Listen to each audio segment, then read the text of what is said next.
Gloire à Dieu, on va commencer.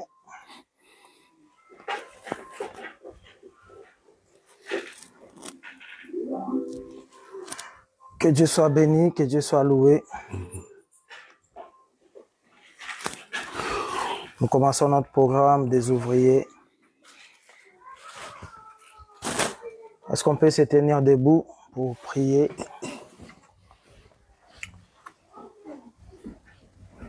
Gloire à Dieu, gloire au Seigneur. Nous allons dire merci à l'Éternel pour sa grâce, sa bonté, son amour. Nous allons bénir ce Dieu qui nous a ramenés jusqu'à ces lieux. Nous bénissons l'Éternel pour sa bonté. Nous bénissons Dieu pour sa grâce et son amour. C'est Dieu qui nous a réveillés ce matin. C'est par sa grâce. Beaucoup sont morts. Beaucoup sont dans les hôpitaux, mais par la grâce de Dieu, nous sommes là cet après-midi afin d'écouter sa parole, de suivre ses enseignements. Nous rendons grâce à l'Éternel. Nous prions au nom de Jésus-Christ. Alléluia. Éternel, ô Dieu, le Dieu fort, le roi de gloire, le maître, l'incomparable Seigneur. Jéhovah, je viens Dieu t'adorer, te lever, te louer Père, t'exalter, te bénir et te rendre encore éternel de multiples actions de grâce. Papa, sois béni, Papa, sois élevé, Papa, sois béni, Shiloh, sois couronné de gloire, sois béni toi le maître, sois béni l'incomparable, sois béni toi le Dieu de ma vie, le tout-puissant, l'incomparable Seigneur. Jéhovah, mon âme te bénit, t'adore. Bien-aimé, nous prions, nous prions, nous prions au nom de Jésus-Christ, alléluia.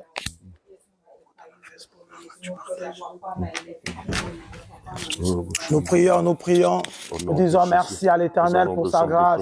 Nous disons merci à ce Dieu pour son amour. Nous bénissons l'Éternel pour sa main. Nous rendons grâce à l'Éternel.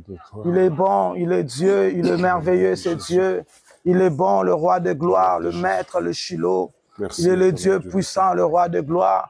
Papa, sois loué, Éternel, sois élevé. Shiloh, sois béni, sois couronné de gloire. Merci Dieu pour ta grâce. Merci Éternel pour ton amour. Toi qui nous as réveillés ce matin. Toi qui nous as gardés, protégés, Seigneur. Si nous sommes là, Dieu, c'est par ta grâce, ton amour et ta bonté. Jéhovah, reçois la gloire. Jéhovah, reçois Dieu l'honneur. Reçois la louange, Seigneur. Reçois l'adoration. Parce que tu es Dieu, tu es Seigneur, tu es le roi, tu es Dieu, tu es le maître. Nous t'élèvons, Shiloh, nous t'exaltons, Seigneur, nous te bénissons, le roi, nous te louons, toi le Dieu puissant. Maraboshe kabababa, sois béni Jésus, sois béni le roi, sois béni le maître, sois loué l'incomparable, sois élevé Jéhovah. Mon âme te bénit, t'adore, t'élève au Dieu, te loue, t'exalte, Seigneur. Reçois la gloire, reçois Dieu l'honneur, au nom puissant de Jésus, au nom puissant de Jésus-Christ. Oui, bien-aimé, la Bible dit que tous sont péchés et sont privés de la gloire de l'Éternel. Nous voulons confesser nos péchés. Il a dit qu'il est juste et fidèle pour nous pardonner. Lorsque nous confessons nos fautes, nos péchés, alors nous allons prier. Nous allons demander à ces dieux de nous pardonner. Nous prions au nom de Jésus-Christ. Alléluia. Oh Dieu, le Dieu puissant, le roi de gloire, le maître, l'incomparable Seigneur. Jéhovah, oh Dieu, pardonne-nous Dieu. Pardonne nos fautes, nos péchés. Pardonne, oh Dieu, nos transgressions. Yahvé, pardonne-nous Seigneur. Laisse que nos péchés soient pardonnés. Que nos péchés soient pardonnés Seigneur. Tu es le Dieu qui pardonne. Tu es le miséricordieux Seigneur. Pardonne, oh Père. Pardonne, oh le roi. Pardonne, oh Seigneur. Pardonne nos fautes. Pardonne nos péchés. Yahvé, pardonne-nous, Seigneur. Tu es celui qui pardonne. Maraboshe kabababa. Yahvé, que nos péchés soient pardonnés, Seigneur. Pardonne ton peuple, Dieu. Pardonne-nous le Shiloh. Pardonne-nous le roi. Pardonne, oh le Dieu puissant. Pardonne, oh le Dieu fort. Pardonne, oh le Dieu véritable. Maraboshe kabababa. Nous te supplions, Seigneur. Nous te demandons pardon. Nous te demandons pardon. Yahvé pardonne. Le roi pardonne. Le Shiloh pardonne. Le Dieu puissant pardonne. Jéhovah, que nos péchés soient pardonnés. Que nos fautes soient effacées, Seigneur. Maraboshe kabababa. Le roi de gloire, le maître, l'incomparable, le tout puissant. Alléluia, alléluia. Au nom puissant de Jésus. Au nom puissant de Jésus. Maraboché Kabababa. Gloire à Dieu, gloire au Seigneur. Au nom de Jésus-Christ. Au nom de Jésus-Christ.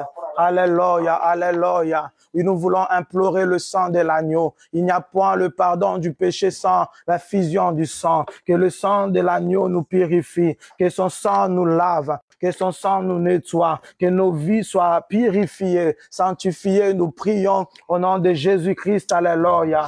Oh Dieu, le roi de gloire, le maître, l'incomparable, le Dieu de ma vie, Seigneur. Jéhovah, Jéhovah, par ton sang, Dieu, purifie-nous. Lave nos vies, Dieu. Sanctifie-nous, Père éternel. Sanctifie, Dieu, nos vies. Lave nos vies, Seigneur. Sanctifie nos vies, Shiloh. Lave nos vies, toi, le Maître. Lave nos vies, toi, le Dieu puissant. Lave nos vies, toi, l'incomparable. Lave nos vies, toi, le Maître de ma vie. Remaché kabababa. Alléluia, alléluia. Oh Dieu, le Shiloh, le Dieu puissant, le Shiloh, le roi de gloire, le Shiloh, le maître, Maraboché Kabababa. Alléluia, alléluia. Le Dieu puissant, le Dieu fort, le Dieu puissant, le Dieu véritable, le Dieu puissant, le maître de ma vie. Que ton sang, Dieu, nous lave, que ton sang, Shiloh, nous purifie, que ton sang, Dieu, nous nettoie, que ton sang, Dieu, nous lave. Remaché kabababa. Shiloh, lave nos vies, Seigneur. Shiloh, nettoie nos vies, Père éternel. Jéhovah, sanctifie-nous par ton sang. Sanctifie-nous, Père. Sanctifie ton peuple. Lave-nous, Père, cet après-midi. Maraboché kabababa. Au nom puissant de Jésus. Au nom puissant de Jésus. Maraboché kabababa. Que nos vies soient lavées. Que nos vies soient sanctifiées. Que nos vies soient purifiées, Seigneur. Purifie-nous, Shiloh. Purifie-nous, le roi. Purifie-nous, le maître. Purifie-nous, la comparable. Purifie-nous, toi, le Dieu puissant. Remachabababa. Au nom puissant de Jésus. Au nom puissant de Jésus-Christ. Gloire à Dieu, gloire au Seigneur. Gloire à Dieu, gloire à l'agneau. Nous voulons prier que le Saint-Esprit de Dieu impacte nos vies, que le Saint-Esprit de l'Éternel nous dirige, que l'Esprit de Dieu impacte nos vies cet après-midi. La Bible dit, lorsqu'il viendra, il vous enseignera toutes choses. Nous sommes venus pour être enseignés. Demande au Saint-Esprit de t'enseigner. Demande au Saint-Esprit de t'équiper. Demande au Saint-Esprit de tes capacités. Nous prions au nom de Jésus-Christ. Alléluia. Remaché kabababa. Saint-Esprit, mon ami, Saint-Esprit, l'ami fidèle, Saint-Esprit, le paraclet, capacite-nous cet après-midi. Nous voulons être équipés, Saint-Esprit, comme des serviteurs, ô Esprit de Dieu. Makaboché, kabababa, remasco, babababa. Saint-Esprit de l'Éternel, agis puissamment, agis précieux, Saint-Esprit, agis l'ami fidèle. Nous voulons t'écouter. Nous voulons être enseignés par toi. Nous voulons être édifiés par toi. Enseigne-nous. Fais-nous du bien. Enseigne-nous. Agis puissamment. Précieux Saint-Esprit. Toi l'ami fidèle. Toi le paraclet. Au nom de Jésus. Maraboché Beyakababa. Au nom puissant de Jésus-Christ. Alléluia. Alors nous prions pour ces moments où nous voulons suivre ces enseignements. Que le Saint-Esprit nous parle. Que Dieu impacte nos vies. Par cet enseignement, que nos vies soient impactées, que notre manière de servir l'Éternel puisse changer, qu'au travers de ce message, que l'Éternel nous fasse du bien. Nous prions au nom de Jésus-Christ. Alléluia. Oh Dieu, le Dieu puissant, le roi de gloire, je bénis et je recommande au Dieu. C'est tant que nous voulons, Père éternel, suivre ces enseignements entre tes saintes mains. Je prie Dieu que tu nous enseignes. Je prie Seigneur, oh Dieu, que tu nous fasses du bien. Impacte nos vies, impacte à ce moment. Fais-nous du bien parce que tu es Dieu. Fais-nous du bien parce que tu es le roi. Fais-nous du bien, toi le maître. Fais-nous du bien, la comparable. Agis puissamment. Ces moments entre tes saintes mains. Parle à nous, Dieu. Parle à nous, le roi. Parle à nous, le rocher. Fais-nous du bien, Dieu. Au nom de Jésus. Au nom de Jésus-Christ. Nous avons ainsi prié. Amen. Amen. Je vais inviter l'homme de Dieu, le révérend Bob. Est-ce qu'on peut acclamer le Seigneur? Gloire à Dieu. Amen, amen. Amen. Alléluia. Amen. Est-ce qu'on peut acclamer bien pour le Seigneur? Amen. Oh, merci. C'est merveilleux d'être dans la présence de Dieu. Amen. Ah, nous bénissons le Seigneur qui a permis que l'on se retrouve encore là ce matin pour partager. C'est déjà, bon, c'est l'après-midi déjà, hein, il est après-midi, pour partager cet enseignement ce matin. Amen. Amen. Vous savez, j'aime bien la parole de Dieu, hein, et j'aime bien ce que David dit de la parole de Dieu. Il dit, ta parole est une lampe à mes pieds et une lumière sur mon sentier. Amen. Amen. Il dit, comment le jeune homme rendra-t-il pur son sentier en se dirigeant d'après la parole de l'Éternel. Amen. Amen. Donc la parole de Dieu est celle qui nous forge, qui nous forme, qui nous prépare, n'est-ce pas, à l'avènement du Seigneur. Et j'aime bien aussi ce que Dieu dit à il dit à Josué, que ce livre de la loi ne s'éloigne point de ta bouche, n'est-ce pas? Médite-le nuit et jour en agissant fidèlement d'après tout ce qui est écrit. C'est alors que tu auras du succès dans tes entreprises, c'est alors que tu réussiras. Amen. Donc, l'enseignement que je veux partager ce matin, c'est le principe essentiel pour le bon fonctionnement d'une église ou d'un ministère. Amen. Amen. Donc, c'est une pensée qui nous a mis à cœur il y a quelques années, alors que nous dirigeons une plateforme des pasteurs à Kinshasa. Et pendant ce temps-là, c'était pendant 2 ans pratiquement, de 2014 à 2016. Alors, pendant ce temps, on avait organisé une série d'événements, d'activités dans différentes églises. Alors, ce qui a fait que, pendant ce temps-là, j'ai essayé de me rendre compte qu'il y avait certains manquements dans la façon de faire le travail de Dieu qui était presque le même dans toutes nos églises.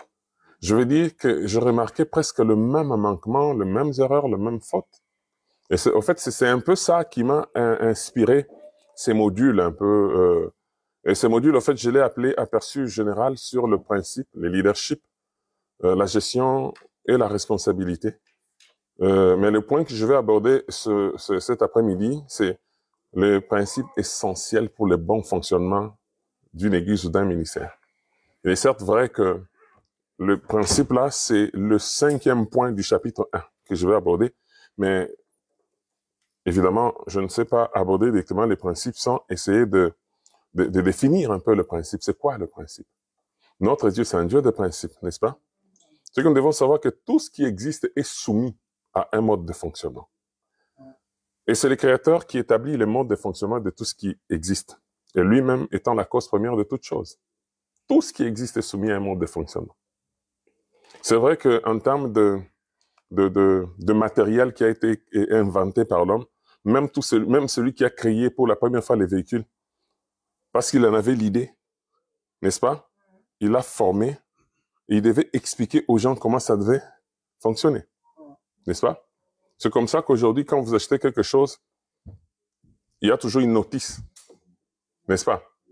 En fait, c'est un petit document qui montre le mode de fonctionnement. C'est ce que je dis toujours pour la plupart. Nous sous-utilisons même certaines choses, hein? Surtout des téléphones ici. Il y a aujourd'hui peut-être des jeunes gens, les enfants qu'on appelle enfants Android, les damnés qu'on sort là, et ils peuvent maîtriser certaines choses que nous ne maîtrisons. Nous, c'est à peine lancer l'appel, tout ça. Et le reste, peut-être WhatsApp, à peine envoyer un message. Mais là, qu'il y a d'autres fonctionnalités encore beaucoup plus grandes qu'on ignore. Pourquoi? Parce qu'on ne prend pas le temps à lire la notice. Parce que même par rapport à chaque série d'appareils de communication qui sort, il y a toujours, bon, si peut-être dans les téléphones, on ne met pas une petite notice, mais néanmoins, vous pouvez aller même dans des sites où vous voyez, par exemple, lorsque vous parlez des iPhone 16, ils vous donnent des fonctionnalités, mais généralement, on n'est pas dans ces détails. Et Dieu aussi, lorsqu'il crée, tout ce qu'il a créé, il a soumis à un mode de fonctionnement. Amen. Amen. Tout. Alléluia. Amen. Et ce mode de fonctionnement, c'est ce qu'on appelle principe. Amen.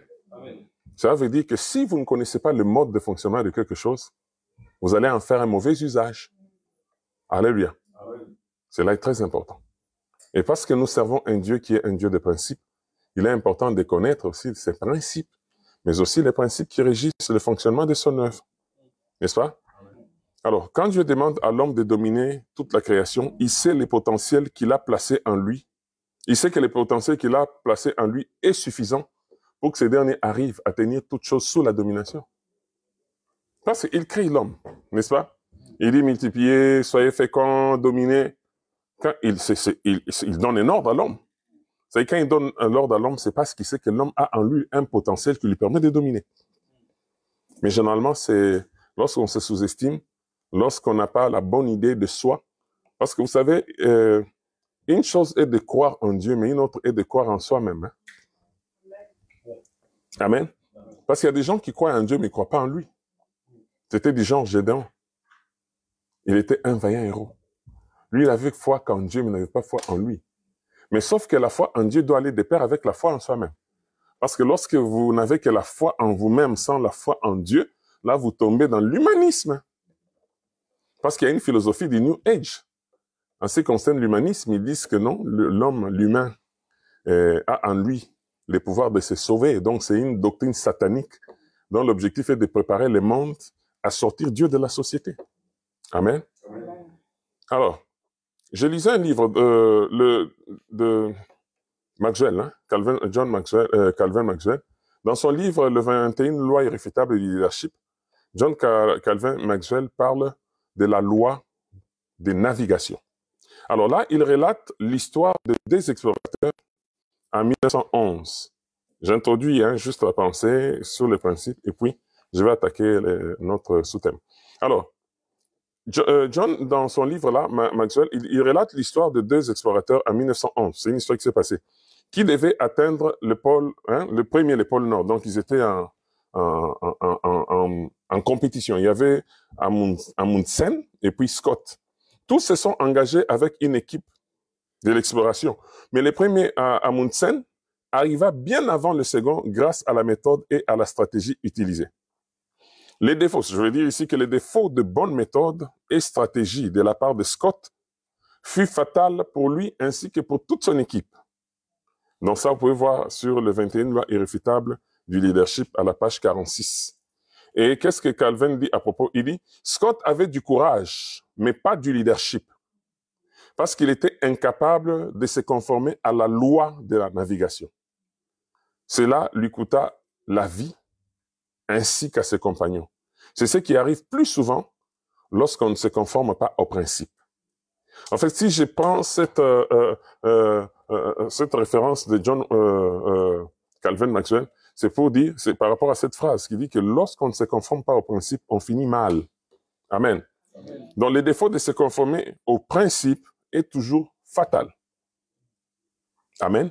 On peut être dans une œuvre, on peut être dans un ministère, oui, c'est vrai. Généralement, on part d'une vision qu'on a reçue de la part de Dieu, mais il est toujours important d'avoir une idée et la bonne par rapport au mode de fonctionnement de choses. Cela est très important. Mais cela m'a amené quand même à vouloir chercher un peu c'est quoi un principe. C'est vrai que les dictionnaires peuvent nous faire plusieurs propositions en termes de principes, mais c'est que j'ai pris. Il dit, du latin, principe veut dire principium, qui veut dire qu'il y a tout à la fois, comme le mot grec arché. Ça dit principium du latin et arché du grec veut dire la même chose, qui veut dire commencement, n'est-ce pas? Ça donne idée au commencement et au commandement. Ça dit, il retient, nous retenons de cette étymologie une double relation entre les idées de priorité et de supériorité. Commencement et commandement. Lorsqu'on parle de principium du latin et arché du grec, nous ramène à commencement et commandement.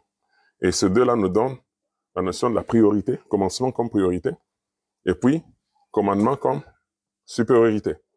Le principe étant à la fois ce qui précède et ce qui régit les choses qu'on lui apporte. Alors, moi, j'ai défini aussi de façon littérale les principes comme ce qui est à l'origine de quelque chose, n'est-ce pas? Qui est la cause première de toute chose.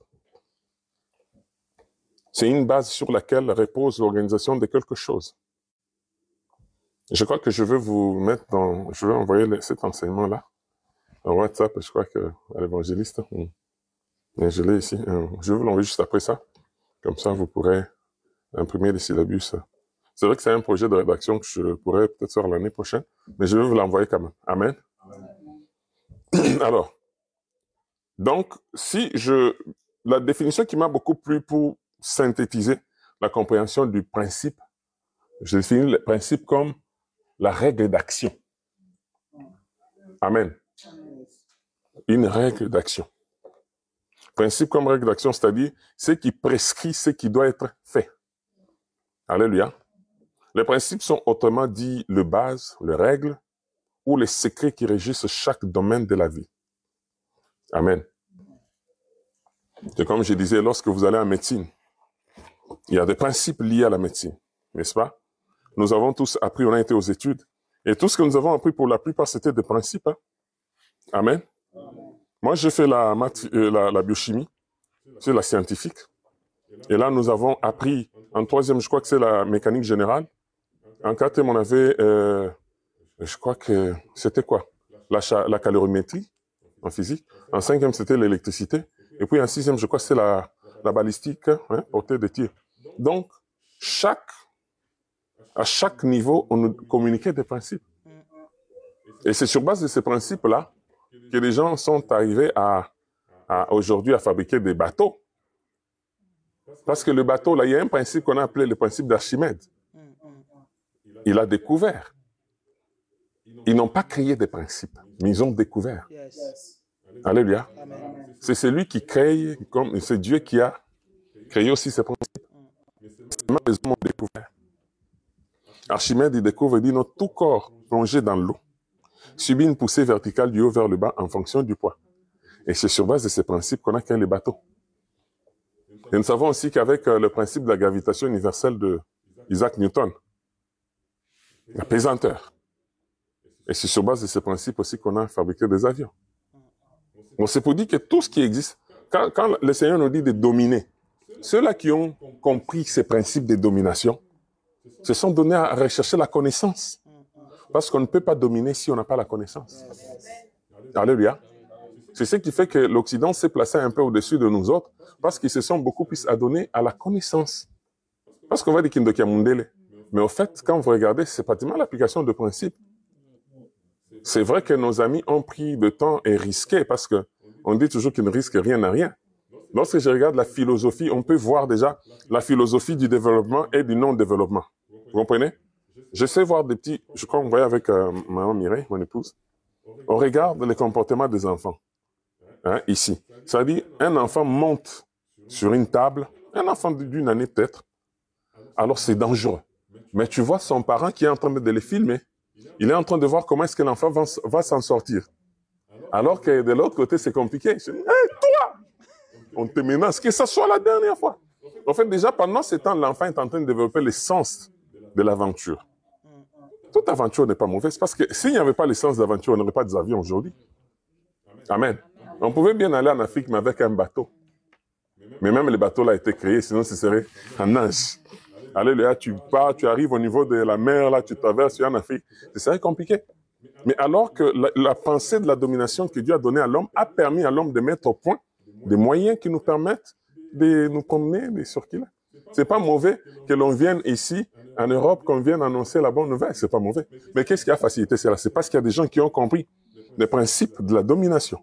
Alléluia. Ils ont maîtrisé ces principes. Évidemment, il y a des gens qui ont risqué, des gens qui sont même morts pour que les avions puissent être, vous voyez, n'est-ce pas, utilisables. Donc, cela est très important. Alors, la Bible dit ceci. Alors, je disais, je vais parler d'abord... je disais, les principes sont autrement dit les bases, les règles ou les secrets qui régissent chaque domaine de la vie. La connaissance et l'application de ces derniers, c'est-à-dire des principes, décideront de la bonne marche ou non de ces différents domaines. Donc, nous, si on veut nous en sortir en Afrique, tout ça, il faut qu'on connaisse. Même nos amis chinois, qu'est-ce qu'ils ont fait? Aujourd'hui, ils sont en train de rivaliser les grandes puissances. Pourquoi? Parce qu'ils ont envoyé la plupart de leurs dans des pays développés. Ils ont travaillé, ils ont pris la technologie. C'est la connaissance. Donc, si on n'a pas la connaissance, on ne peut pas dominer. Et même du point de vue du ministère, si on n'a pas la connaissance, c'est compliqué.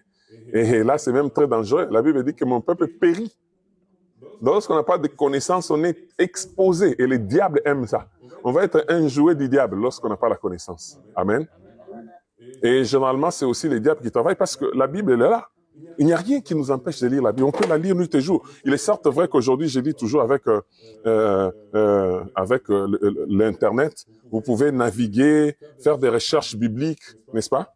Et c'est très important. Bon, il est certes vrai que sur l'Internet, il y a aussi des histoires inconsommables.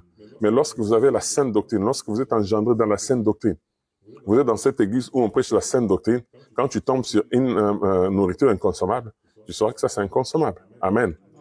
Donc, c'est un peu ça. Alors, je veux parler du fondement biblique de principe. Principe, oui, mais le principe a un fondement biblique, n'est-ce pas? Alors, Dieu ayant créé les cieux et la terre, est à la base de principe. Principe pris, en fait, Dieu pris comme auteur de tout. Dieu a doté de chaque créature de modes ou de règles de fonctionnement. C'est justement ce qu'on appelle principe. Parce qu'il a laissé l'homme le temps de nommer des animaux, parce que c'est lui seul qui a créé, il devait dominer. Je parie que c'est ce qu'on était en train de dire en riant là avec l'évangéliste. On dit, si Dieu avait demandé à l'homme de nommer les animaux après que la femme soit créée, ça aurait été très compliqué. Peut-être juste aujourd'hui, il n'aurait jamais fini. Parce qu'il a dit, non, ça c'est lion. Il dit, non, moi je veux que ça soit lien. Ce serait très compliqué. Amen. Ah, non, Dieu est intelligent. Dieu est intelligent. Amen. Ça aurait été très compliqué. Ah ouais. Ça, on va revenir sur ça lorsqu'on parlera d'un autre module sur le mariage, hein, le couple. C'est important. Amen. Alors, pour que la terre produise, il faut que l'homme cultive. N'est-ce pas? On ne peut récolter que ce que l'on a sémé, n'est-ce pas? Des êtres vivants aux objets, Dieu a doté de modes de fonctionnement. C'est pas principe. La loi des semailles et de la moisson, c'est un principe. On ne peut pas sémer la mangue pour récolter l'orange. Ça, c'est pas principe.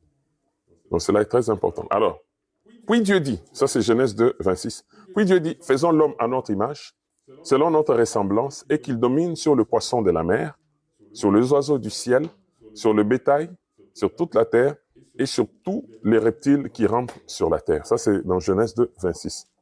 Alors, il n'est pas possible de dominer si l'on n'a pas la connaissance suffisante sur le principe. C'est comme je l'ai dit tantôt. Amen. Parce qu'au fait, aujourd'hui, on a réussi psychologiquement à faire comprendre que le noir était inférieur au blanc. Non. Il n'y a rien bibliquement qui démontre cela. Aujourd'hui, il est même en train de démontrer que certaines grandes civilisations égyptiennes, c'était de noirs, la plupart de certains pharaons. Donc, le racisme, c'est juste quelque chose que le diable a fait entrer justement dans son souci de nuire, de détruire, de créer des complications dans les rapports humains. Mais il n'y a nulle part qui ait démontré que l'homme blanc est beaucoup plus intelligent que l'homme noir. Le problème, c'est que les contextes dans lesquels les gens évoluent plutôt influent aussi sur cela. Amen. Cela est très important. On voit, même aux États-Unis, à certains enfants qu'on connaît arrivés aux États-Unis, une année après 2 ans, on dit que c'était les meilleurs élèves de toute l'école. Un Congolais, un Noir. Donc, ouais. Le problème, il est juste question de connaître des principes. Lorsqu'on connaît le principe, lorsqu'on les applique, je crois qu'on est à l'aise. Amen. Donc, comme je disais, il n'est pas possible de dominer si on n'a pas la connaissance sur les principes. Amen. Dominer veut dire tenir sous sa suprématie. Ceci n'est pas possible sans une connaissance préalable des règles de fonctionnement ou des principes. Amen. Alors, dominer toute la terre implique la connaissance des principes qui gouvernent la terre. Je parlais des principes de la gravitation universelle. Avec Newton, j'ai parlé du principe d'Archimède. On a eu beaucoup d'autres principes en physique, hein? Beaucoup de principes. Amen. Alors, là, j'ai donné quelques exemples de principes et conséquences. Principe de l'apesanteur, j'en ai parlé, à la base de la fabrication de l'avion et des vaisseaux spatiaux. Principe d'Archimède, à la base de la fabrication de bateaux. Je vais parler de quelques caractéristiques de principe. Et puis, je vais aborder maintenant la pensée. Alors, quelques caractéristiques d'un principe comme concept, comme terme. La première caractéristique, c'est que les principes sont immuables. Alors, l'immuabilité, c'est le caractère de ce qui ne change pas, ce qui est éternel, qui est stable, qui est immobile, qui est fixe, qui est constant. Amen. Un principe est immuable. 1 plus 1 n'est pas égal à 2 seulement au Congo. Alléluia. Ce 1 plus 1 est égal à 2 partout au monde. C'est un principe. Et puis 1 plus 1 n'est pas devenu égal à 2 après la chute de l'homme. Alléluia. Ça l'était avant et ça le sera après. Dans les principes, il est universel. Bon, d'abord, je parle d'immuable. C'est-à-dire, c'est quelque chose de stable, n'est-ce pas? Quelque chose d'immobile, de fixe. Alors, je disais, 1 plus 1 donne la même réponse dans n'importe quel contexte du monde. Diversité de cultures, mais les principes qui a conduit à la fabrication de l'avion restent les mêmes partout et dans tous les contextes. C'est-à-dire, même les Chinois aujourd'hui, s'ils ont réussi, ou comme les Français sont dans Boeing, il y a qu'est-ce que je dis? Ils sont dans, oui, c'est ça, non? Air France. Air France, c'est Airbus. On a Airbus avec la France, on a Boeing, je crois, avec les États-Unis, n'est-ce pas? Et les Chinois, certainement, qui sont dedans. J'ai suivi un truc, là, on dit qu'ils étaient en train de travailler sur un avion aussi. Donc, c'est pour dire que même nous, on peut envoyer nos intellectuels chez Airbus, on peut les envoyer à Boeing, et dès qu'ils vous amènent cette connaissance, ils vont faire la même chose. Même s'ils les font en lingala, mais les principes qui amènent à ça sont les mêmes. Amen. Alors, je disais que 1 plus 1 n'est pas devenu égal à 2 après la chute de l'homme. Il était égal depuis la création du monde et ça le sera jusqu'à la fin du monde. Ça, c'est un principe. Donc, le principe est immuable. C'est la première caractéristique d'un principe. Alors, par rapport à l'immuabilité d'un principe, bon, je prends d'abord le deuxième. Le deuxième principe, on dit les principes s'imposent à nous. Qu'est-ce que je veux dire par là? Personne n'a le pouvoir de modifier un principe, quelle que soit sa force et sa puissance. Amen. Personne. Ceux qui ont compris cela fournissent des efforts pour s'y conformer. Mais ceux qui ne comprennent pas s'efforcent pour les modifier. Alléluia. Et les changer. C'est une perte de temps. Amen. Donc, les principes s'imposent à nous. Donc, personne n'a le pouvoir. Lorsque les principes sont établis, c'est comme ça que je dis toujours dans nos contextes africains, c'est compliqué. Vous voyez des pays comme les États-Unis, où une constitution a fait pratiquement plus de 2 siècles. Vous avez des pays dans l'Occident où les constitutions sont assez stables. Pourquoi? Parce qu'elles sont tenues par des principes. Mais malheureusement, dans nos pays africains, pour la plupart, parce qu'on veut personnaliser, on veut changer des principes. Parce qu'une loi, c'est un principe. Lorsqu'on parle de lois fondamentales comme constitution, ce sont des principes qui gouvernent la nation. Mais si on comprend que les principes ne doivent pas être changés comme on veut, et là, c'est un problème. C'est comme ça que la plupart de nos pays en Afrique, on a beaucoup de soucis. Parce que quand les principes sont établis, les lois sont établies pour la gouvernance de la nation, on veut les changer pour soi. C'est très compliqué. La plupart des grandes démocraties, ce sont les États qui transportent le président. Mais malheureusement, dans la plupart des pays africains où il y a des dictatures, ce sont des hommes forts qui transportent l'État sur leur tête. Les États, c'est compliqué. Et lorsqu'on a compris ça, on ne peut pas faire des aventures par rapport aux principes. Alléluia. Donc, deuxième caractéristique, c'est que les principes s'imposent à nous. Et la troisième caractéristique, c'est que les principes ne sont pas soumis à notre bon vouloir. Ils ne sont pas soumis à nos bonnes intentions. Ils ne sont pas soumis à notre adhésion ou à une voie démocratique. C'est-à-dire quoi? Qu'on le veuille ou pas. Les principes restent des principes. Alléluia. Toi, tu as été dit, bon, désormais, à partir d'aujourd'hui, comme je suis la plus grande autorité planétaire, à partir d'aujourd'hui, 1 plus 1 devient égal à 3. Non. Alléluia. Non. Amen. Donc, les principes ne sont pas soumis à notre bon vouloir. C'est-à-dire, ce que moi je veux, c'est ce qui doit venir. Non. Les principes ne fonctionnent pas comme ça. Nous, on doit fournir un effort pour nous conformer par rapport aux principes. Cela est très important. Alors, les principes ne sont pas soumis à nos bonnes intentions. Là, je peux donner l'exemple de Uza. Dans 2 Samuel 6, 1, 11. Nous connaissons ce qui s'est passé. Uza, c'était un pauvre gars qui avait les soucis alors que le sacrificateur transportait l'arche. Hein? Il a vu que l'arche a fait un faux mouvement. Les pauvres, ne voulant pas voir l'arche tomber, il va toucher l'arche pour la sauver, pour que l'arche ne tombe pas. Mais malheureusement, Dieu l'a frappé. Et il est mort. Alléluia. David était fâché. Pourquoi? Parce que d'après le principe divin, il ne devait pas toucher. Il y a eu comme, c'est-à-dire, lorsque Dieu était en train de donner les charges aux Lévites, hein, chaque fils de Lévi avait une charge par rapport au sacerdoce. Oui. Donc, aucune autre personne hors Lévi ne devait s'approcher à tout ce qui avait trait avec le tabernacle, surtout les lieux très saints. Et parce que c'était un principe qui était établi, lui est allé à l'encontre du principe. Son intention était bonne, mais malheureusement, elle violait les principes. Alléluia. C'est compliqué. Voilà pourquoi il faut connaître Dieu. Lorsqu'on connaît Dieu, on connaît ses principes. On ne va pas pécher avec bonne intention. Alléluia. Alléluia. Cela est très important. Les pauvres osent. David s'est même fâché. Alléluia. C'est vrai, j'ai toujours dit, Dieu n'est pas notre oncle. Hein. C'est compliqué. Hein. On ne peut pas dire que moi je maîtrise Dieu. Personne ne maîtrise Dieu. David s'est fâché. Il lâche. On n'amène plus. Alléluia. C'est vrai qu'Obed-Edom a profité. Avec Obed de Arche. Et maintenant, ma bien. Alors, on dit que les principes ne sont pas soumis aussi à notre adhésion. Que vous y adhérez ou pas. C'est comme ça. Oh, moi, je ne suis pas d'accord avec ça, mais c'est les principes. On n'a pas besoin que tu sois d'accord ou pas. Amen. Et puis, on dit que les principes ne sont pas soumis à un vote démocratique. Bon, comme je disais là, non, on va se décider tous. On va faire un mémo. Alors, tout le monde nous dit à partir d'aujourd'hui, 4 moins D devient égal à 6. Non. Très bien. Et vous êtes majoritaire ou pas, vous n'aurez pas influé ou influencé le principe. Alléluia. Et quatrième caractéristique de principe, les principes s'apprennent. Alléluia. Certains plus facilement que d'autres, mais ils peuvent tous s'acquérir. L'éducation, par exemple, est une communication des principes de la vie. Alléluia. Lorsque les enfants naissent, ils découvrent le monde, mais ceux qui vont devenir demain dépendent de vous, parents. C'est comme ça que la Bible dit, instruis l'enfant selon la voie qu'il doit suivre. En d'autres termes, on dira, communique à l'enfant les principes de la vie. Ou en d'autres termes, on peut dire, éduque l'enfant.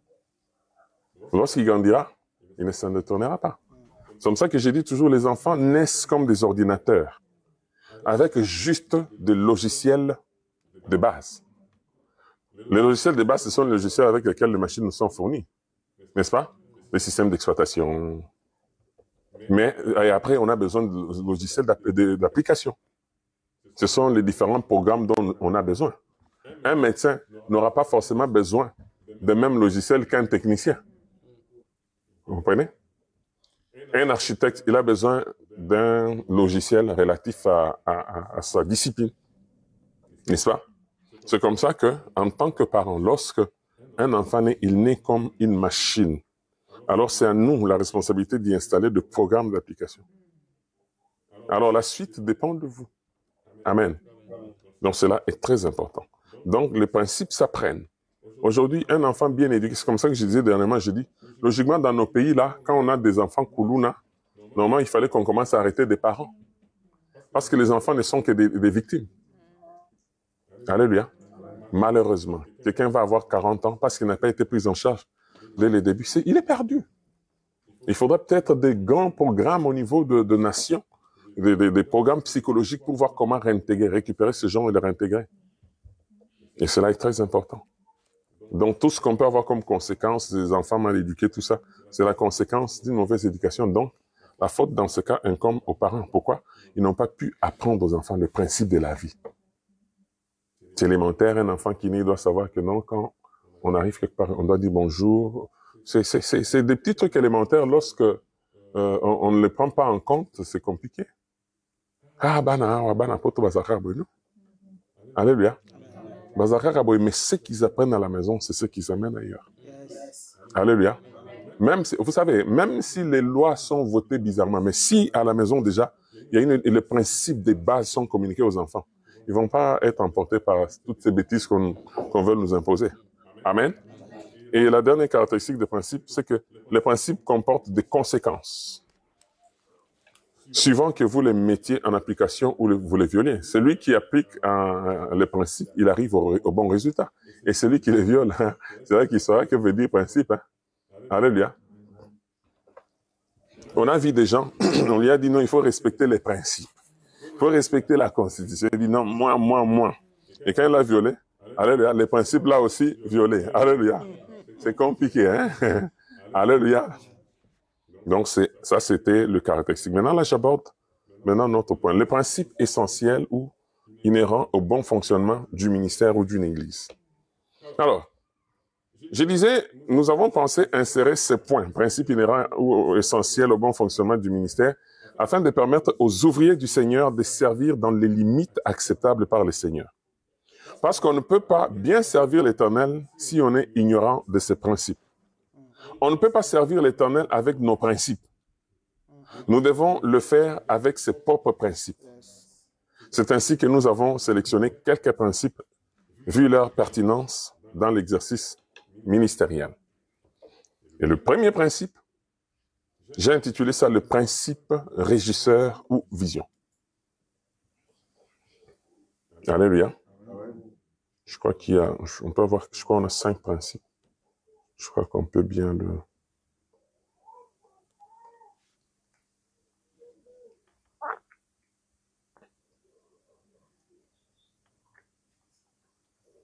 On a 6 principes. Ces principes, bon, je crois qu'on va... Parce qu'on peut faire une synthèse pour qu'on ait tous les 6 principes, les 7 principes. Alors, le premier principe, j'ai appelé ça principe régisseur. Je vais faire un résumé et puis, comme je vais vous donner le document... Alors, j'appelle principe régisseur ou vision. Nous appelons principe régisseur la vision ou les programmes divins en rapport avec notre mission. N'est-ce pas? Lesquels justifient même notre existence.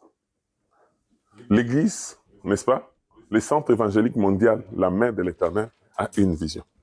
Et c'est ce que j'appelle principe régisseur. N'est-ce pas? Alors, Proverbe 19-18 dit ceci. Lorsqu'il n'y a point de vision, le peuple est abandonné. Mais bienheureux est celui qui garde la loi. N'est-ce pas? Il y a la version anglophone qui dit Where there is no vision, people perish. Donc, là, c'est un peu... donc, c'est là où il n'y a pas de vision, le peuple périt. Alléluia. Mais il est heureux s'il garde la loi. Ça, c'est la version King James. N'est-ce pas? La vision, c'est la révélation, n'est-ce pas? C'est la découverte de plans et des buts de Dieu pour nous. Et une vision diffère des visées. La vision vient de Dieu, mais les visées sont des intentions humaines. Alléluia. La vision vient de Dieu, mais les visées sont des intentions humaines. Et la vision est la source du succès. Amen. Vous savez, certaines personnes, tu peux avoir des ambitions, tu travailles sous un leadership là, tu as des ambitions, tu te dis non, j'ai un appel. Alléluia. Il faut te faire très attention. Lorsqu'on enseigne des principes bien-aimés, c'est pour qu'on comprenne bien comment Dieu fonctionne même du point de vue ministère. Lorsque Dieu communique la vision à quelqu'un, alléluia, et que nous sommes derrière cette personne, nous devons marcher conformément à cette vision. Parce que, vous savez, Dieu est un Dieu d'ordre. Il ne peut pas communiquer la vision à tout le monde à la fois. Il communique à quelqu'un. Mais lorsque vous avez compris que la personne là a reçu la vision de Dieu et que c'est la personne que nous devons suivre, dès que vous avez compris ça, suivez la personne. Mais si vous commencez à vous compliquer, oh non, moi aussi, ça devient compliqué. Hein? Alléluia. Parce que la Bible dit Dieu au ciel, il fait ce qu'il veut. C'est lui qui choisit qui il veut. Alléluia. Il va dans une famille de 3 personnes, il choisit les frères cadets. Alléluia. Il lui donne la vision, Moïse. Et tu vas sortir. C'est vrai qu'à un certain moment, il y avait un problème avec des rapports familiaux. La grande sœur, Marie, non, comment ça? Comment Moïse commence à exagérer? Comment il va prendre la femme? Alléluia. Il va prendre la femme et tu peux... Ils ont critiqué Abraham. Alléluia. Le Seigneur les a convoqués. Moïse ne savait même pas. Dieu les a convoqués tous. Zamba fundi bango. Alléluia. Et Dieu a frappé Marie. Parce qu'ils sont allés à l'encontre des principes. C'est que celui qui a appelé, celui qui a établi l'homme, c'est celui qui doit le juger. Alléluia. Là, je parle bien, je dis bien. Celui qui a établi l'homme, celui qui doit le juger. Alléluia. Cela est très important.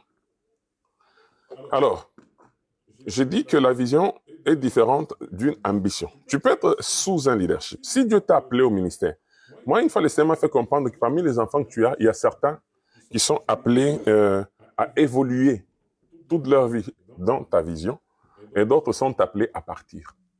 Oui. Et là, je suis conséquent. Je sais que parmi les enfants que j'ai, il y a d'autres qui sont appelés à partir. Qui décide? C'est celui qui appelle. Quand on dit dans Acte 13, on dit « mettez-moi à part », ça c'est le Saint-Esprit.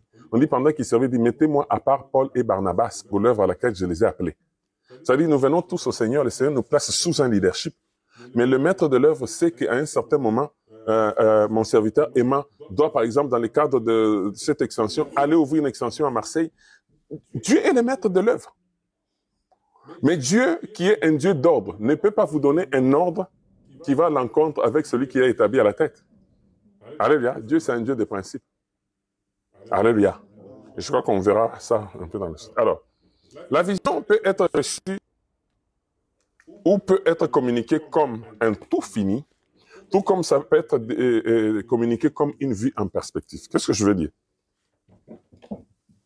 Un tout fini. Dieu peut communiquer la vision comme un tout fini, c'est-à-dire une vision avec tous les détails pour son exécution. Nous pouvons les voir avec l'exemple du tabernacle. Dieu a communiqué à Moïse tous les détails pour la construction du tabernacle. Donc on peut voir ça dans Exode 25 à 40, n'est-ce pas? Où ce sont des détails. La plupart des gens qui lisent la Bible, ces parcours-là, cette traversée est toujours tumultueuse. Parce qu'il faut, on va vous parler des Finlin Rhétor, on va parler des détails. Quand tu lis, tu te fatigues, tu dors. Parce que c'est des détails du tabernacle. Moi, justement, quand je fais l'étude biblique, j'ai incarné. Alors là, je prends verset par verset. Amen. Parce que tous ces détails étaient importants. Donc, Dieu peut communiquer une vision avec tous les détails à la fois, comme c'était l'exemple avec les tabernacles. Mais aussi, Dieu peut communiquer une vision comme une sorte de, peut être reçu comme une vue en perspective. Alors, qu'est-ce que cela veut dire? Dieu peut aussi communiquer la vision comme une vue en perspective. La vie en perspective est une vue lointaine. C'est le regard d'une chose vue de loin, une perception, n'est-ce pas? Tu vois quelque chose, généralement, tu peux être là, tu regardes, tu vois quelque chose là-bas. Bon, parce que c'est loin, tu ne vois pas bien. La confusion peut être entretenue parce que la chose est loin. Maintenant, pour que la vision s'éclaire, il faut avancer. Alléluia. Il arrive des fois où tu es en train de faire la confusion, tu dis, c'est un arbre. Je me rappelle, en fait, cette définition de la vision comme une vie en perspective m'est venue. Un jour, j'étais à un deuil vers 4 heures du matin. En fait, je dormais là, la nuit, je voyais, c'était vers chez nous à Mongafula, je voyais comme une sorte de montagne. Alors, plus on évoluait, c'est quand on est arrivé vers 5 heures, je me suis rendu compte que c'était un arbre. Alléluia. C'est-à-dire, la lumière apporte aussi l'éclairage et purifie aussi notre vision, n'est-ce pas? Là, c'est l'étang qui a révélé l'élément. Donc, il y a l'étang qui révèle l'élément, mais aussi la marche, le mouvement vers la vision. Alléluia. Plus on marche vers la vision, plus on voit clair. N'est-ce pas?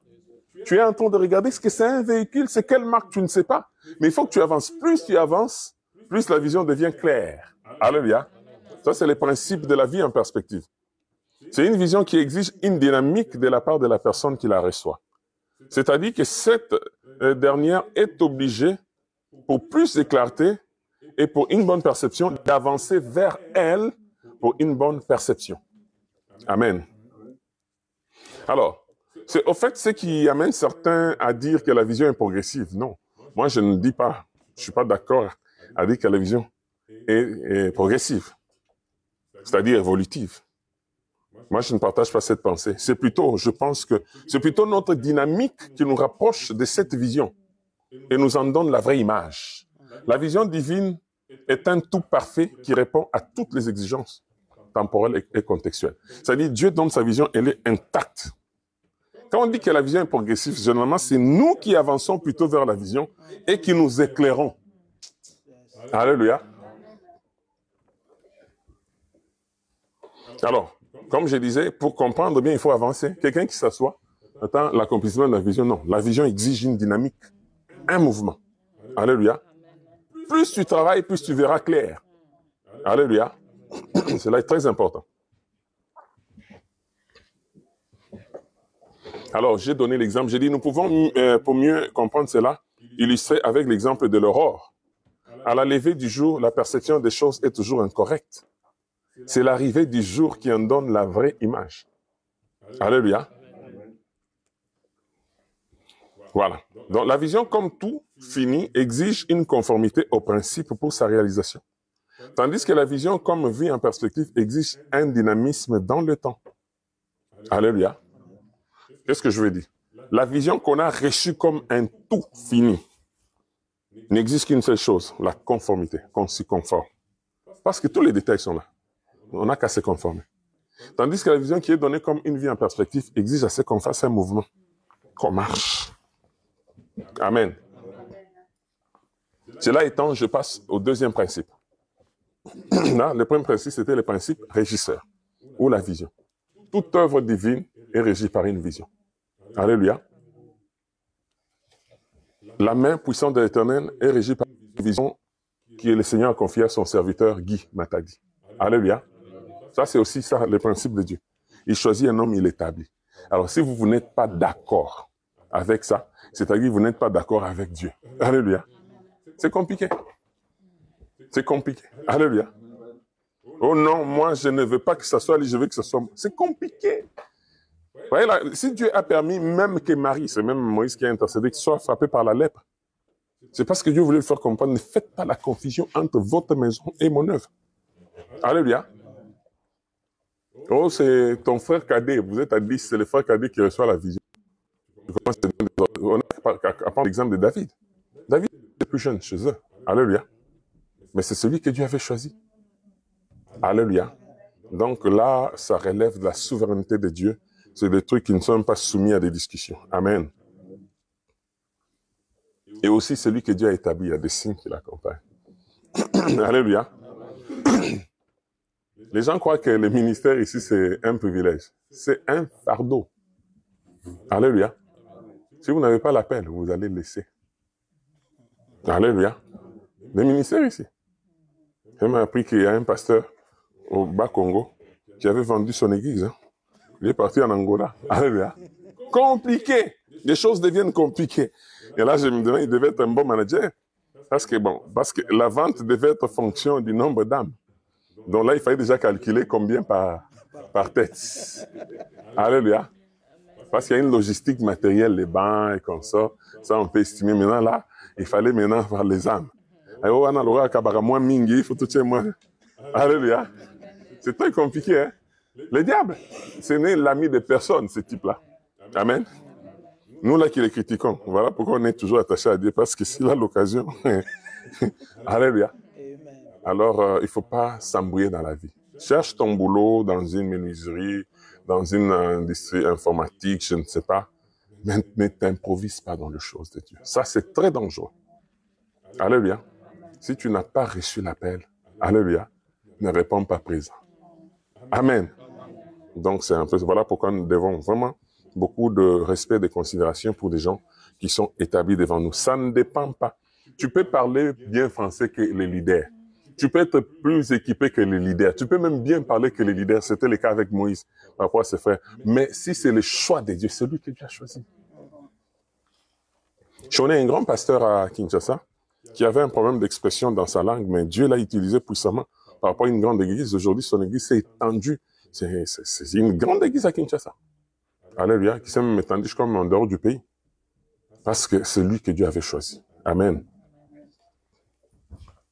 Alors, le deuxième principe, c'est le principe d'autorité. Le principe d'autorité est un principe divin qui se retrouve sans exception dans tout ce que Dieu institue ou établit. Romains 13, 2, la Bible dit, « C'est pourquoi celui qui s'oppose à l'autorité lutte contre une disposition établie par Dieu. Et ceux qui sont engagés dans une telle lutte recevront les châtiments qui se seront attirés. » Alléluia. Ici, l'apôtre Paul est en train de mettre en garde en disant que celui qui s'oppose à l'autorité lutte contre une disposition établie par Dieu. C'est là où aussi, je dis toujours, quand on dit toute autorité vient de Dieu, oui. Même lorsqu'on veut nous y prendre par rapport aux autorités, on doit toujours savoir comment le faire pour ne pas nous retrouver en train de pécher contre Dieu. Ah, parce que Dieu, c'est un Dieu de principe. Hein? Peut-être, non, moi. Il y a des gens qui sont tellement zélés pour les choses de la nation. Alléluia. Ils s'autorisent même de violer les principes du respect dû à l'autorité. Et là, c'est une bâche que tu ouvres par laquelle le diable peut entrer même en te supprime. Alléluia. Donc, il y a toujours une façon de bien faire les choses pour ne pas se retrouver contre les principes de Dieu. Alors, nous sommes obligés d'accepter le principe de la subordination et de la soumission à des personnes qui sont placées au-dessus de nous. Nous avons des supérieurs et il est temps de reconnaître qu'il ne s'agit pas seulement des choses du monde. Accepter cela, c'est simplement se conformer à ce que Dieu a dit. Ainsi, nous allons parler de 5 dimensions de l'autorité. Alors, la première dimension de l'autorité, c'est d'abord l'autorité divine. Il est important de noter la notion d'autorité selon la pensée divine, d'en préciser le sens biblique, donc spirituel, n'est-ce pas? Selon ce principe, il y a premièrement l'autorité de Dieu. Dieu est incontestable. Il est incontestable que Dieu domine sur tous les êtres. Merci. Merci. Il est incontestable que Dieu domine sur tous les êtres et sur toutes choses. Alléluia. Dieu est au-dessus de tout ça, c'est indiscutable. Alléluia. Les diables trompent la plupart des gens qui sont dans des loges sataniques, c'est les grands maîtres, les grands architectes. C'est un menteur. C'est un menteur. Dieu est l'autorité la plus élevée. Alléluia. Au-dessus de tout. Celui qui a que la Bible dit que rien de tout ce qui a été fait n'a été sans zèle. Parce que la Bible dit que Dieu créa les cieux et la terre. Il a créé les cieux et la terre, même les contenus et les contenants. C'est lorsqu'il a créé les cieux qu'il a aussi créé les anges, entre autres Lucifer. N'est-ce pas? Donc même le diable est une créature de Dieu. Donc la plus haute autorité de l'univers, c'est Dieu. Amen. Ça, c'est incontestable. Ça doit rester dans nos têtes. Dieu est la plus haute autorité de l'univers. Dieu le Père, comme créateur, est à l'origine de toutes choses. Il est souverain et exerce l'autorité. Et Psaume 10, 16 dit, « L'Éternel est roi à jamais, et toutes les nations païennes disparaîtront de son pays. » Amen. Acte 1, 7. Il a répondu, « Ce n'est pas à vous de connaître le temps ou le moment que le Père a fixé de sa propre autorité. » Alléluia. Son autorité, souveraine, universelle et éternelle, sur l'univers entier, donne des preuves de son autorité. Son autorité souveraine, universelle et éternelle sur l'univers entier, donne des preuves de son autorité. On peut prendre l'exemple, Exode 15, 18. L'Éternel régnera éternellement et à toujours. Job 26, 12. Par sa force, il soulève la mer. Par son intelligence, il en brise l'orgueil. Amen. Dans la première dimension, je disais, c'est l'autorité divine. N'est-ce pas? Et la deuxième dimension, c'est l'autorité de Jésus-Christ. Christ est au-dessus de tout nom qui peut être nommé. N'est-ce pas? Et par là, le Seigneur est le maître. Colossiens 2, 10.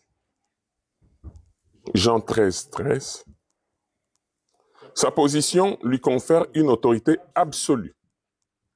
Si on lit Matthieu 28, 18, il dit « Tout pouvoir m'a été donné dans les cieux et sur la terre. » Alléluia. Tout pouvoir m'a été donné. Comme l'homme Dieu, le Fils de Dieu incarné, Jésus-Christ manifeste son autorité dans une double capacité. D'une part, son autorité est celle de celui qui est le Fils de Dieu, n'est-ce pas? Et d'autre part, comme le Fils incarné qui est le Fils de l'homme, il agit dans la soumission et l'obéissance au Père. Par la victoire de Christ sur le péché et la mort, dans sa mort et sa résurrection, l'autorité usurpée du malin et de ses anges est cassée. Ça dit, parce que la Bible dit qu'à la croix de Golgotha, il a dans les ordonnances nous condamner, n'est-ce pas? Il a dégalonné Lucifer. Il a arraché le pouvoir, n'est-ce pas? Parce que le diable avait un certain pouvoir qui a été détruit à la croix de Golgotha. C'est comme ça que la Bible dit qu'il a détruit l'acte dont les ordonnances nous condamnaient et qui subsistait contre nous.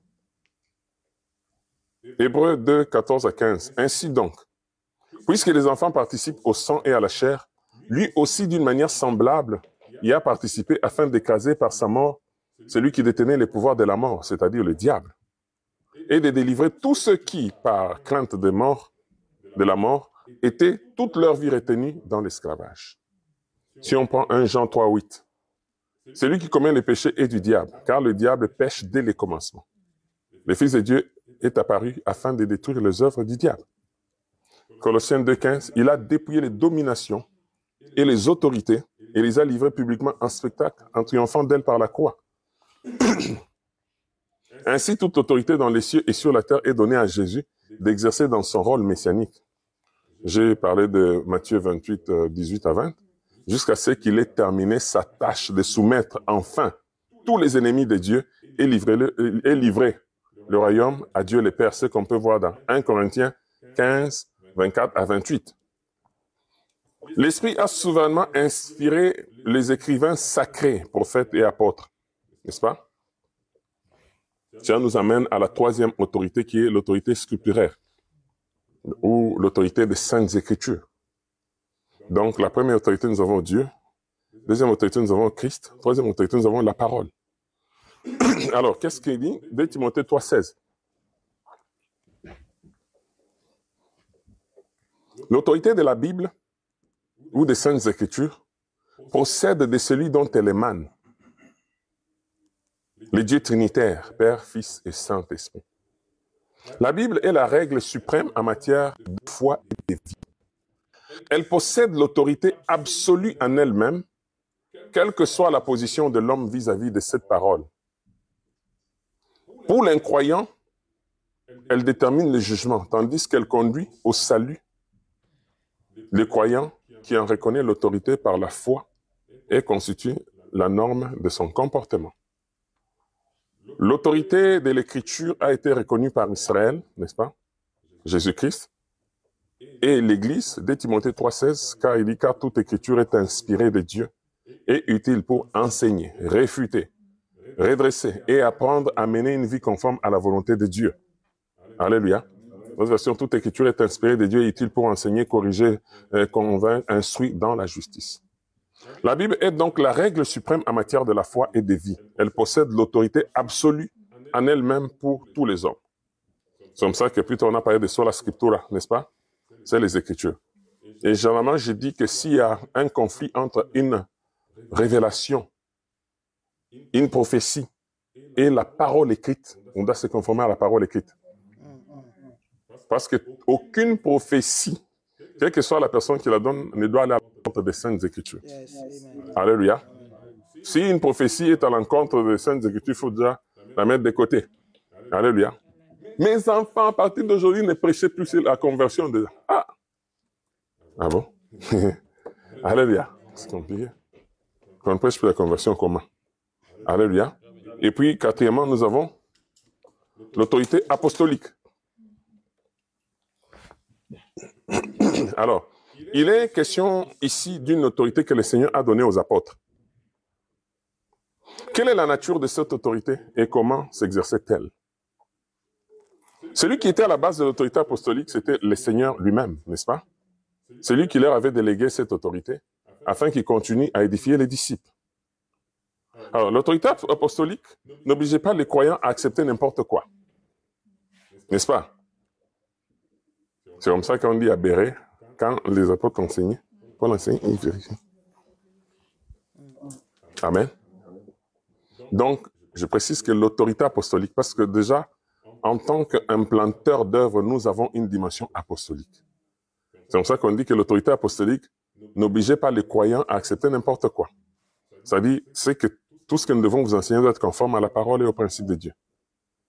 Si ce que disaient les apôtres n'était pas conforme à la pensée de Christ, les croyants avaient la liberté et le droit de rejeter l'enseignement des apôtres. Alors, Paul demande aux croyants de rejeter son message s'il n'est pas en accord avec l'évangile de Christ. Alors, il dit, même quand nous-mêmes, quand un ange du ciel annoncerait un autre évangile, celui que nous vous avons prêché, qui soit anathème. Alléluia. Il dit, nous l'avons dit précédemment, et je le répète à cette heure.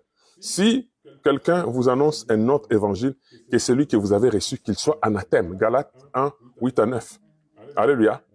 Donc, l'autorité apostolique ne nous donne pas le droit d'aller à l'encontre des principes. Parce qu'ici, dans ce cas, la parole de Dieu devient aussi comme un principe. C'est un principe même. Donc, tout ce que nous devons faire doit être conforme à la parole de Dieu. On dit, bon, à partir d'aujourd'hui, quand on vient à l'église, on doit commencer à enlever des chaussures. Baf. Alléluia. Dieu, vous savez, bon, j'aime bien les ministères prophétiques, mais la plupart des prophètes qui ne sont pas ancrés dans les Saintes Écritures sont à la base de beaucoup d'hérésies. Dieu peut vous donner une révélation par rapport à un élément, mais n'en faites pas un principe. Alléluia.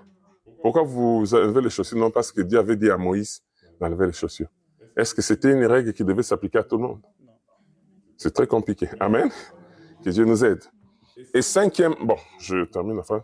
Alors, l'autorité apostolique ne conférait pas une infaillibilité. Les apôtres pouvaient se tromper. Ainsi, l'autorité apostolique reposait sur Christ. Elle trouvait sa raison d'être dans les autorités des Écritures. Cette autorité s'exerçait au travers d'une vie brisée et d'un exercice exemplaire, car l'autorité est indissociable de la croix.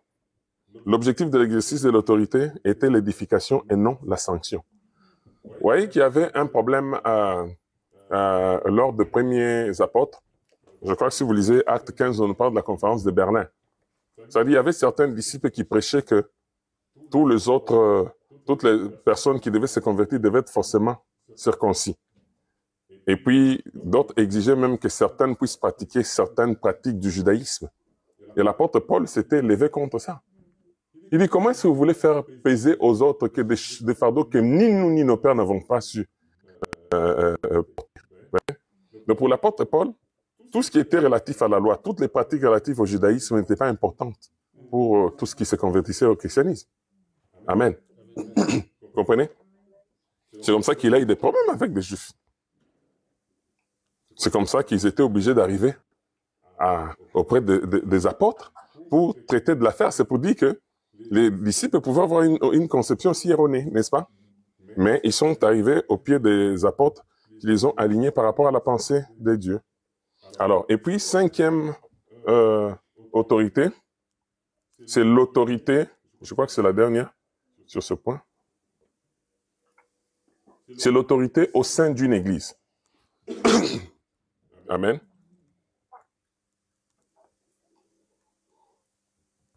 Avec cette autorité, nous allons terminer le deuxième principe, qui est le principe d'autorité. Alors, l'autorité au sein d'une église, j'en ai parlé d'abord, j'ai parlé d'abord de l'autorité pastorale et de l'autorité administrative. L'autorité pastorale a deux composantes. Il y a d'abord la composante paternelle ou autorité paternelle, et puis la composante administrative. Non, en fait, je parle de l'autorité au sein d'une église, je parle du pasteur, autorité pastorale, et puis de l'autorité des responsables ou conducteurs. Amen. Mais seulement au niveau 1 de l'autorité pastorale, c'est là où je parle de deux sous-points. Il y a d'abord l'autorité pastorale, la composante paternelle et la composante administrative. Alors, les pasteurs en tant que père de toute la communauté, ils constituent une autorité. Alléluia. En tant que, l'évangéliste Guy Mata dit, en tant que responsable de cette communauté, il est le père de la communauté. Alléluia. Même si papa Emma est plus âgé que lui, mais lui, en tant que responsable, il est le père de la communauté. Papa Emma va l'appeler père, non pas du point de vue biologique, mais par rapport à la responsabilité spirituelle qu'il a sur la communauté. Amen. Ça, c'est l'autorité paternelle. Et la deuxième dimension de l'autorité, c'est l'autorité administrative. Alors, l'autorité paternelle est celle, d'abord paternelle, hein? L'autorité paternelle est celle que chaque pasteur exerce sur tout membre de la communauté.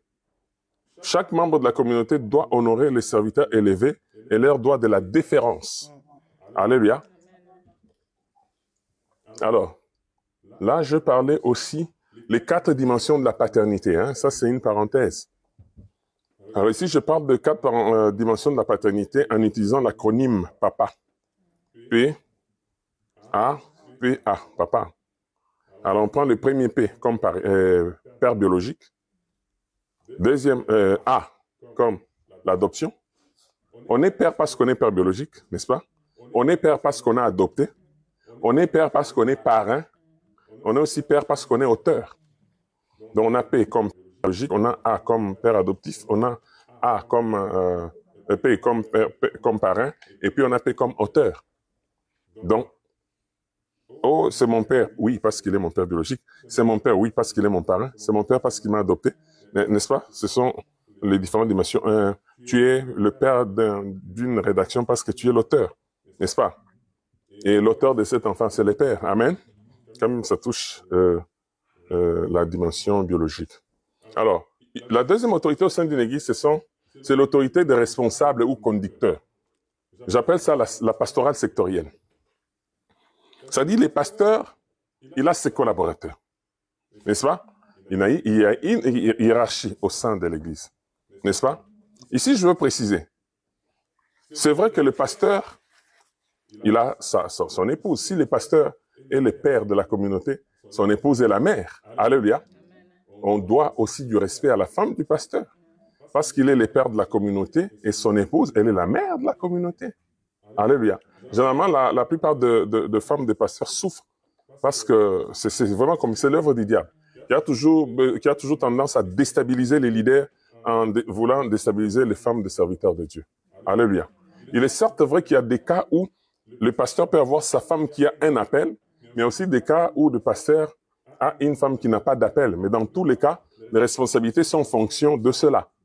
Alléluia. Si la femme a un appel, au-delà du fait qu'elle soit la mère de la communauté, elle peut aussi assumer une fonction par rapport à son appel. Et ça aussi, ça ne dépend ni du mari, ni des fidèles, mais ça dépend de celui qui est appelé, Dieu. Alléluia. Et lorsque vous n'avez pas compris ce principe, vous allez livrer une guerre contre la femme du pasteur et Dieu va vous finir. Dieu va vous finir l'affaire. Alléluia. C'est très important. Et si on enseigne ces choses, c'est pour qu'on comprenne les choses et qu'on se comporte bien. Amen. Alors, et responsabilité, responsable ou conducteur. Hébreux 13, 17. Où la Bible nous demande d'avoir de la déférence à l'égard de nos conducteurs. On dit, la déférence, c'est la marque de respect que l'on témoigne à quelqu'un. Considération respectueuse vis-à-vis de la volonté, des sentiments de quelqu'un. N'est-ce pas? Les pasteurs ont ses collaborateurs qui sont les conducteurs. Et ceux-là ont aussi besoin d'être respectés parce qu'ils sont des autorités. Et chacun par rapport à la responsabilité d'un groupe qu'il a, c'est ce que j'appelle aussi une pastorale sectorielle. Le responsable du groupe d'adoration, le responsable de l'intercession, tout ça, il exerce une certaine pastorale que j'appelle la pastorale sectorielle. Et tous les membres de ton département sont comme tes bandimi, tes fidèles. Alors tu dois exercer aussi ce cœur de responsable, pas un gars qui frappe seulement, mais il faut voir ce qu'il a récupéré. Alléluia, c'est parce que je parle d'une pastorale sectorielle. Je crois que prochainement, on pourra parler sur les exigences d'une pastorale, avec les cas qu'on a dans la pastorale, des troubles. Amen. Alors, et puis, nous avons aussi l'autorité administrative. Alors, l'autorité administrative est celle exercée par le pasteur responsable d'une extension sur l'extension sur laquelle il est établi. Les ordres et les services du pasteur sont limités à son extension, au service particulier exigeant une expertise d'une autre extension ou des membres d'une autre extension devraient faire l'objet d'une autorisation particulière. Et ce que je veux dire, par exemple, lorsque la communauté grandit et qu'on a par exemple 3, 4 communautés, et 4 extensions, tout ça, il y a des pasteurs qui sont établis sur ces extensions. Et ces pasteurs-là exercent une autorité administrative sur ces extensions. Mais évidemment, sous l'autorité du leader de la communauté. N'est-ce pas? Alors, si la communauté est grande, par exemple, et qu'on a 10 extensions, et qu'il y a une extension qui a un problème, dont la solution peut sortir d'une autre extension, il peut y avoir toujours une collaboration, évidemment, sous la supervision du leader de la communauté. Amen. Cela étant, nous passons au troisième principe. Il nous reste combien de minutes?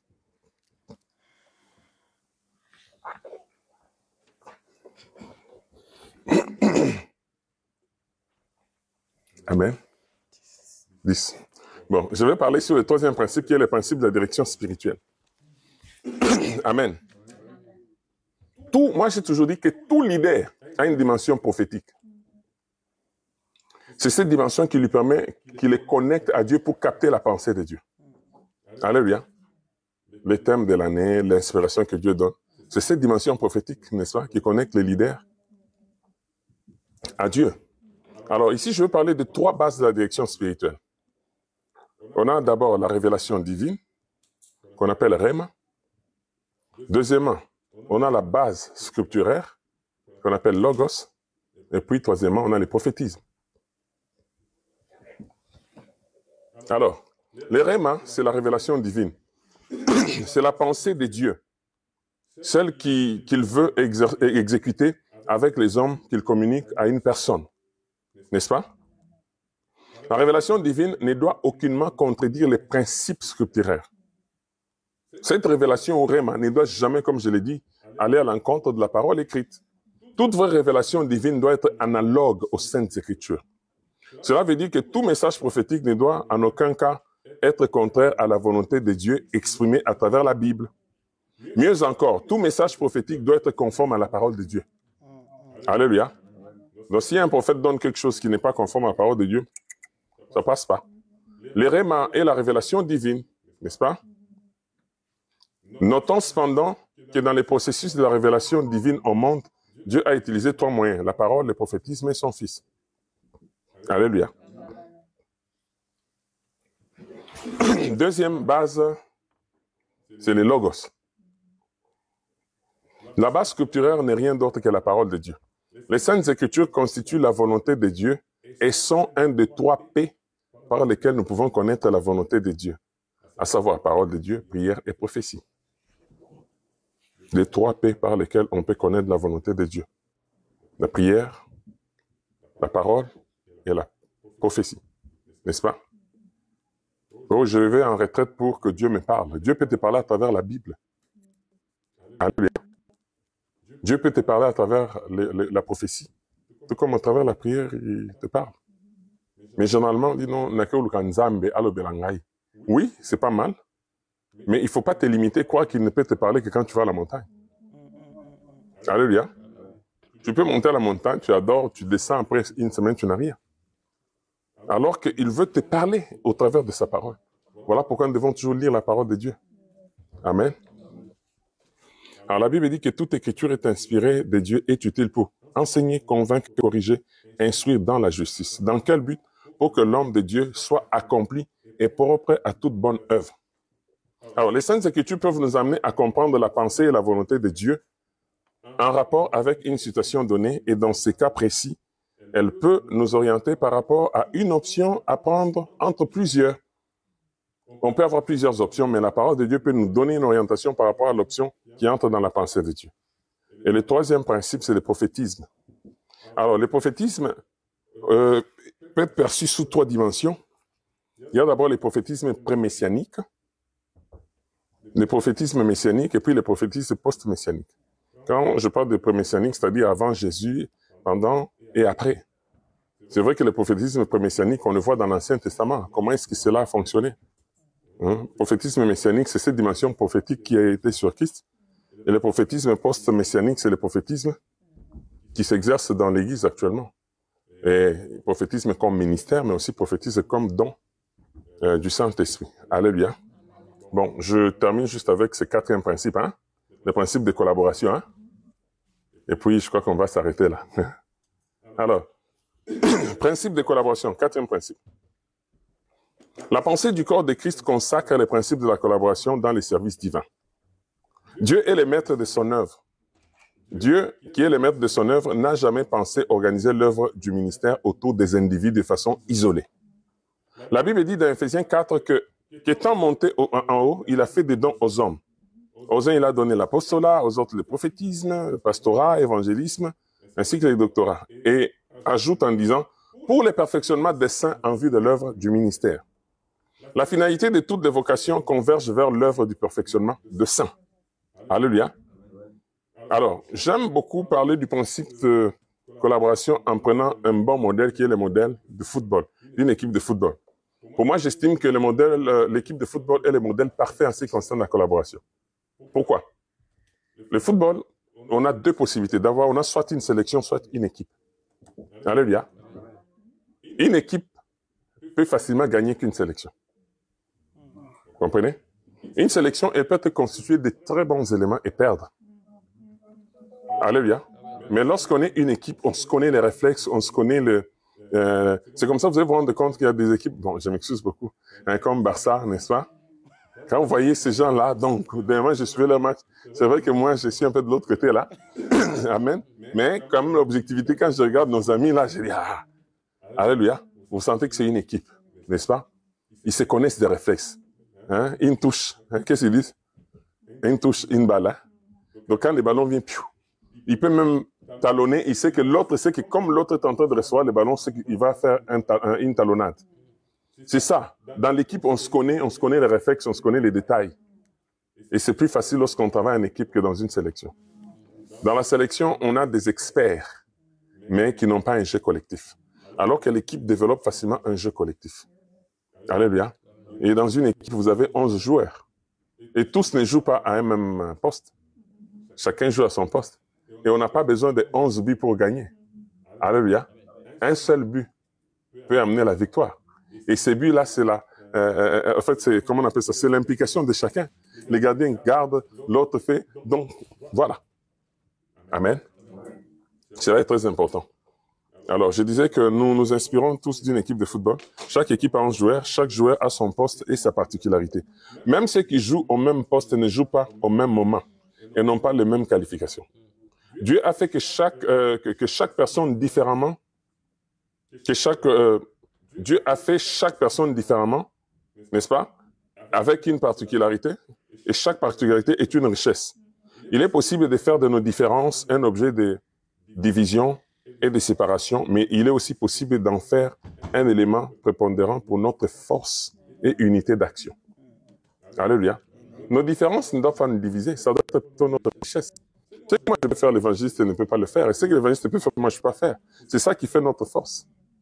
Mais je dois savoir que là, par rapport à moi, j'ai une action, par exemple, qui nécessite une action évangélique. Je sais que si j'ai fait appel à son appel évangélique, il y aura beaucoup plus de retombées par rapport à moi et à un appel enseignant. Et si nous connaissons ces réflexes-là, c'est un avantage par rapport au corps de Christ. Amen. Non, quoi moi je peux faire? C'est l'erreur que Marie et Aaron ont commise. Et qu'est-ce que vous voyez, quoi que Dieu ne parle que par lui, c'est une erreur. Alléluia. Il faut jamais méconnaître le rôle de tout un chacun. Amen. Il faut reconnaître le rôle de tout un chacun, cela est très important. Alors, comprendre ces principes constitue un élément qui va renforcer l'action et va appuyer notre impact dans notre environnement. Reconnaître les particularités des autres et savoir que je ne peux pas faire ce que l'autre fait est un signe de maturité et donc facteur de succès dans le ministère. Je donne un exemple. Pour finir, exemple, Exode 17. 10 à 13. C'est la victoire d'Israël sur Amalek. La victoire d'Israël sur Amalek est le résultat d'une forte collaboration entre Moïse, Aaron et Hur. Hur et Josué, n'est-ce pas? Les trois premiers, c'est-à-dire Moïse, Aaron et Hur, sont montés au sommet de la colline alors que le dernier est allé au front. Cette victoire est due à l'implication de chacune des 4 personnes, sans évidemment oublier les soldats sous la conduite de Josué. La Bible dit que pendant que Moïse était en train d'intercéder, quand il levait ses mains, Israël gagnait. Et quand ses mains faiblissaient, Israël perdait. Et quand Aaron et Hur ont compris, ça dit non, on doit soutenir les leaders. Alléluia. Parce que la victoire dépend de l'attitude du leader. Le leader est fatigué. C'est un grand message pour dire que le leader est un homme qui peut se fatiguer. Il a besoin de votre appui. Alléluia. Lorsque ces gens ont compris, on doit travailler pour que les mains du leader soient tenues au-dessus. Et ils ont mis une pierre, ils l'ont tenue et la victoire a été remportée. L'attitude, l'intercession du leader et l'appui des collaborateurs du leader a fait que les soldats qui étaient sur le front étaient alimentés pour gagner la victoire. Alléluia. Et pour finir, c'est vrai que je m'arrête là. On aura l'occasion prochainement pour les autres principes. Mais néanmoins, ce qui est important, lorsqu'on comprend les principes de Dieu, alléluia, lorsqu'on sait comment Dieu fonctionne, on fournit un effort pour nous aligner par rapport à ses exigences. Amen. J'étais en train de dire une fois à l'église, je parlais avec un frère qui venait toujours en retard à l'église. Quand il vient en retard, il y avait toujours une excuse, J'ai dit au frère, tu sais, moi je peux comprendre. Est-ce que Dieu comprend? Alléluia. Si Dieu est notre maître, que nous honorons. Si nous estimons qu'il est notre Père, lui-même dit, si je suis votre Père, où est l'honneur qui m'est dû? C'est vrai que le principe qui suivait, j'ai parlé du principe d'administration, où j'ai parlé d'administration du temps. Le temps ne joue toujours pas notre faveur. Alléluia. Toute la mission que nous avons, nous l'accomplissons dans les temps. Et moi, je disais un jour à l'église, je défie tous les retardataires. Si vous n'avez jamais de respect de temps, je doute fort que vous puissiez finir votre mission. Alléluia. Parce que notre mission, c'est dans le temps. Comment est-ce que nous gérons le temps? Un jour, j'ai dit à un frère, j'ai dit, mais écoutez, lorsque nous allons à nos boulots, qui arrive en retard au boulot? Pourquoi est-ce qu'on arrive en retard au boulot? Et pourquoi on arrive en retard à l'église? Pourquoi est-ce que c'est Dieu qui doit toujours attendre? Pourquoi? Alors que Dieu, là, c'est lui qui nous donne le souffle de vie. Si notre employeur a besoin de nous, c'est parce qu'on respire. Si le maître du souffle récupérait ce souffle-là, est-ce que nous, on va aller encore au boulot? On va aller t'enterrer. On va même, le temps que tu es même inactif là, on te trouve une autre solution. On te remplace. Pourquoi est-ce que c'est lui qui nous donne? Parce que la petite valeur que nous l'avons grâce au souffle que Dieu a placé en nous.